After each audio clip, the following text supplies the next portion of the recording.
Hello food lovers, welcome back to our channel. నేను మీ రాణి Eramsetti. Friends, ఈరోజు recipe వచ్చేసి breakfast recipe అండి. ఎలాంటి పప్పు బియ్యం నానపెట్టి కడిగి రుబ్బే పని లేకుండా 10 నిమిషాల్లో ఈ బ్రేక్ఫాస్ట్ అనేది ప్రిపేర్ చేసి పిల్లలకి సర్వ్ చేయొచ్చు. 1 కప్పు సుజీ రవ్వతో అప్పటికప్పుడే ప్రిపేర్ చేసి పిల్లలకి సర్వ్ చేయొచ్చండి. వంటింట్లో ఎక్కువగా శ్రమ అనేది అనిపించదు. ఆ ప్రాసెస్ అంతా చూద్దాం. వీడియోని ఫస్ట్ నుంచి లాస్ట్ వరకు స్కిప్ చేయకుండా చూడండి. అలాగే ఛానల్ని ఫస్ట్ టైం వాచ్ చేసిన వారు సబ్స్క్రైబ్ చేసుకుని పక్కనే ఉన్న బెల్ బటన్ క్లిక్ చేయండి. నేను పెట్టబోయే రెసిపీస్ అన్నీ డైలీ మీ ఫోన్కి నోటిఫికేషన్కి వస్తాయి కదా, ఓపెన్ చేసి చూడండి. నచ్చిన రెసిపీస్ని కుక్ చేసి ఫ్యామిలీకి సర్వ్ చేయండి. ఇంకా ప్రాసెస్లోకి వెళ్ళిపోదాం. ముందుగా ఒక మిక్సింగ్ బౌల్ తీసుకుని దానిలోకి 1 కప్పు నిండా ఉప్మా రవ్వ తీసుకుని వేసుకోండి. బొంబాయి రవ్వ అంటాం కదా, ఆ రవ్వను వేసుకున్నాం కదా. అదే కప్పుతో 1/2 కప్పు వరకు గోధుమ పిండి వేసుకోండి. గోధుమ పిండి ప్లేస్లో మీరు మైదా పిండి అయినా వేసుకోవచ్చండి. అలాగే ఇవి రెండు కూడా గరిటెతో బాగా కలపండి. ఉప్మా రవ్వ గోధుమ పిండి కూడా బాగా కలిసిపోయేంత వరకు కలుపుకున్న తర్వాత మనం ఏ కప్పుతో అయితే రవ్వ కొలిచి తీసుకున్నామో అదే కప్పుతో 1/2 కప్పు వరకు చిక్కటి పెరుగును వేసుకోండి. పుల్లటి పెరుగు కానీ ఫ్రెష్ పెరుగు కానీ ఏదైనా కూడా వేసుకోవచ్చండి.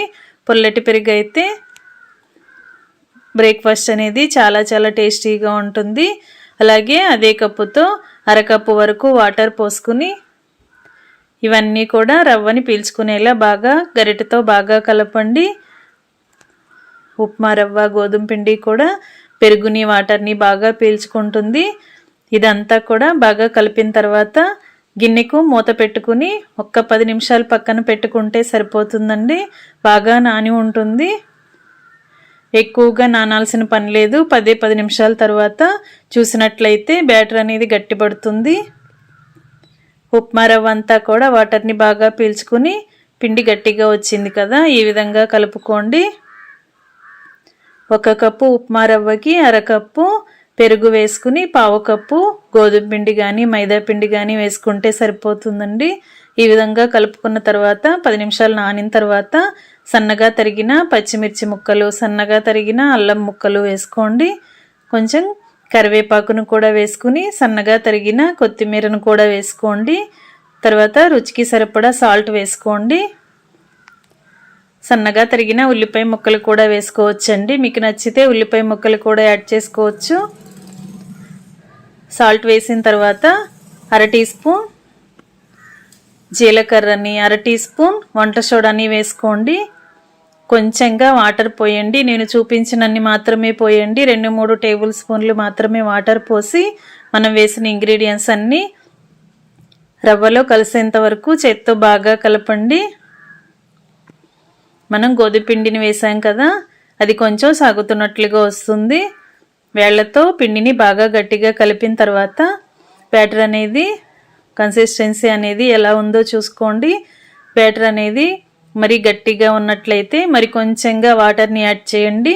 మరి ఎక్కువగా వాటర్ని పోసామంటే పునుకులు అనేవి ఆయిల్ ఎక్కువగా పీల్చేసుకుంటాయి.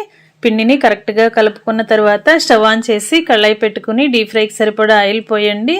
ఆయిల్ కాగిన తర్వాత మీడియం ఫ్లేమ్లో కొంచెంగా పిండిని తీసుకుంటూ కళాయిలో పునుగుల్లాగా వేసుకుని మీడియం ఫ్లేమ్లో మాత్రమే వీటిని డీప్ ఫ్రై చేసుకోండి. మీడియం ఫ్లేమ్లో మాత్రమే డీప్ ఫ్రై చేసుకోండి. అలా చేసుకున్నప్పుడు మాత్రమే లోపల వరకు కూడా పిండి అనేది పచ్చిగా లేకుండా క్రిస్పీగా ఫ్రై అవుతుందండి. ఈ విధంగా చేసుకోండి. కళాయికి పట్టినన్ని పునుగుల్ని వేసుకుని గరిటెతో కలుపుకుంటూ మొత్తం అన్నీ కూడా క్రిస్పీగా ఫ్రై అయ్యేంత వరకు డీప్ ఫ్రై చేసుకున్న తర్వాత ఆయిల్ నుండి తీసేయండి. ఆయిల్ కూడా అసలు ఎక్కువగా పీల్చుకోదండి. చాలా సింపుల్గా వీటిని డీప్ ఫ్రై చేసేసుకోవచ్చు. ఇలా ఆయిల్ నుండి తీసేసి వేరొక గిన్నెలోకి వేసుకోండి. ఇదే ప్రాసెస్తో మిగిలిన పిండిని కూడా కొంచెంగా తీసుకుంటూ చిన్న పునుగుల్లాగా ఆయిల్లో వేసుకుని పిండి అంతా కూడా కంప్లీట్ అయిన తర్వాత బాగా అన్నీ డీప్ ఫ్రై చేసుకుని పిండి మొత్తం వేసుకోవటం కంప్లీట్ అయిన తర్వాత స్టవ్ ఆఫ్ చేసేసుకుని మొత్తం అన్నీ కూడా ఆయిల్ నుండి తీసేయండి. వేడి వేడి రవ్వ పునుగుల్ని అప్పటికప్పుడే మనం బ్రేక్ఫాస్ట్ రెసిపీగా కానీ ఈవినింగ్ టీ టైంలో స్నాక్స్ రెసిపీగా కానీ సర్వ్ చేసుకోవచ్చండి. ఆయిల్ అనేది అస్సలు పీల్చుకోదు. చాలా సింపుల్గా అన్నీ కూడా మన ఇంట్లో ఉన్న ఇంగ్రీడియంట్స్తోనే అప్పటికప్పుడే ఇలా రవ్వ పునుకులు అనేవి వేసుకోవచ్చు. ఈ ప్రాసెస్తో మీరు కూడా ఒకసారి కుక్ చేసి చూడండి. మీ అందరికీ కూడా ఈ రెసిపీ అనేది బాగా నచ్చుతుందండి. వేడివేడి పునుకుల్ని టొమాటో చట్నీ కానీ పల్లీ చట్నీ కానీ లేదా కొబ్బరి చట్నీ కానీ పుట్నాల పప్పు చట్నీ కానీ ఏ చట్నీతో అయినా కూడా సర్వ్ చేసుకోవచ్చు. నేను పల్లీ కొబ్బరి చట్నీతో సర్వ్ చేయబోతున్నానండి. దీనికి పోపు కూడా వేసుకుని వేడివేడి రవ్వ పునుకుల్ని కొబ్బరి పల్లీ చట్నీతో సర్వ్ చేసుకోవటమే. ఈ బ్రేక్ఫాస్ట్ అనేది మీకు నచ్చినట్లయితే మీరు కూడా కుక్ చేసి పిల్లలకి సర్వ్ చేయండి. ఛానల్ని ఫస్ట్ టైం వాచ్ చేసిన వారు సబ్స్క్రైబ్ చేసుకుని పక్కనే ఉన్న బెల్ బటన్ క్లిక్ చేయటం మాత్రం మర్చిపోకండి. నేను పెట్టిన రెసిపీస్ అన్నీ డైలీ మీ ఫోన్కి నోటిఫికేషన్కి వస్తాయి. ఓపెన్ చేసి చూడండి. అన్నీ కూడా సింపుల్ ప్రాసెస్తో ఇంట్లో ఉన్న ఇంగ్రీడియంట్స్తోనే అప్పటికప్పుడే చేసుకునే రెసిపీస్ని చూపిస్తాను. మీ అందరికీ కూడా ఈ రెసిపీస్ అనేవి బాగా నచ్చుతాయి. సింపుల్ ప్రాసెస్తో టేస్టీ రెసిపీస్ని చూపిస్తానండి. మరొక రెసిపీతో మళ్ళీ కలుద్దాం. Thanks for watching. నేను మీ రాణి ఎరంశెట్టి.